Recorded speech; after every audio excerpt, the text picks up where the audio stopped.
ओम श्री परमात्मने नमः। अध्याय 7 निष्कर्ष। इस 7वें अध्याय में योगेश्वर श्री कृष्ण ने बताया कि अनन्य भाव से मुझ में समर्पित होकर मेरे आश्रित होकर जो योग में लगता है वह समग्र रूप से मुझे जानता है। मुझे जानने के लिए हजारों में कोई विरला ही प्रयत्न करता है और प्रयत्न करने वालों में विरला ही कोई जानता है।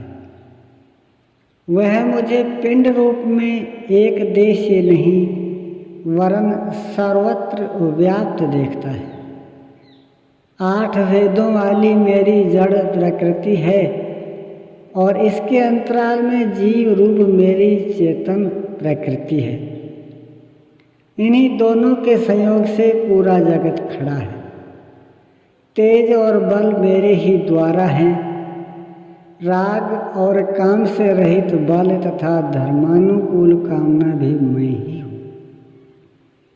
जैसा कि सब कामनाएं तो वर्जित हैं, लेकिन मेरी प्राप्ति के लिए कामना कर, ऐसी इच्छा का अवयुदय होना मेरा ही प्रसाद है। केवल परमात्मा को पाने की कामना ही धर्मानुकूल कामना है। श्री कृष्ण ने बताया कि मैं तो तीनों गुणों से अतीत हूँ, परम का स्पर्श करके परम भाव में स्थित हूँ, किंतु भोगासक्त मूढ़ पुरुष सीधे मुझे न भजकर अन्य देवताओं की उपासना करते हैं, जबकि वहाँ देवता नाम का कोई है ही नहीं। पत्थर, पानी, पेड़, जिसको भी वे पूजना चाहते हैं उसी में उनकी श्रद्धा को मैं ही पुष्ट करता हूँ। उसकी आड़ में खड़ा होकर मैं ही फल देता हूँ, क्योंकि न वहाँ कोई देवता है न किसी देवता के पास कोई भोग ही है। लोग मुझे साधारण व्यक्ति समझकर नहीं भजते, क्योंकि मैं योग प्रक्रिया द्वारा ढका हुआ हूँ। अनुष्ठान करते करते योग माया का आवरण पार करने वाले ही मुझ शरीरधारी को भी अव्यक्त रूप में जानते हैं, अन्य स्थितियों में नहीं। मेरे भक्त 4 प्रकार के हैं: अर्थार्थी, आर्त, जिज्ञासु और ज्ञानी। चिंतन करते करते अनेक जन्मों के अंतिम जन्म में प्राप्ति वाला ज्ञानी मेरा ही स्वरूप है। अर्थात अनेक जन्मों से चिंतन करके उस भगवत स्वरूप को प्राप्त किया जाता है।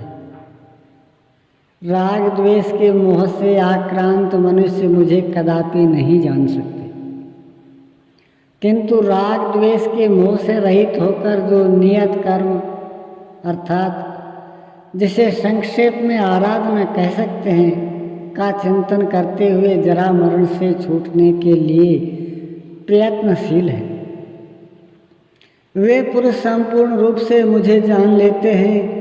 वे संपूर्ण ब्रह्म को, संपूर्ण अध्यात्म को, संपूर्ण अधिभूत को, संपूर्ण अधिदेव को, संपूर्ण कर्म को और संपूर्ण यज्ञ के सहित मुझे जानते हैं।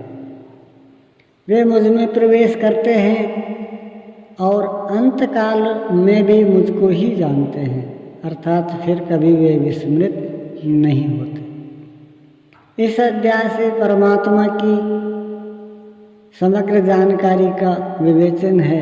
अतः ओम तत्सदिति श्रीमद्भगवत गीतासु उपनिषत्सु ब्रह्म विद्यायां योगशास्त्रे श्रीकृष्णार्जुन संवादे समग्र बोध नाम 7वां है।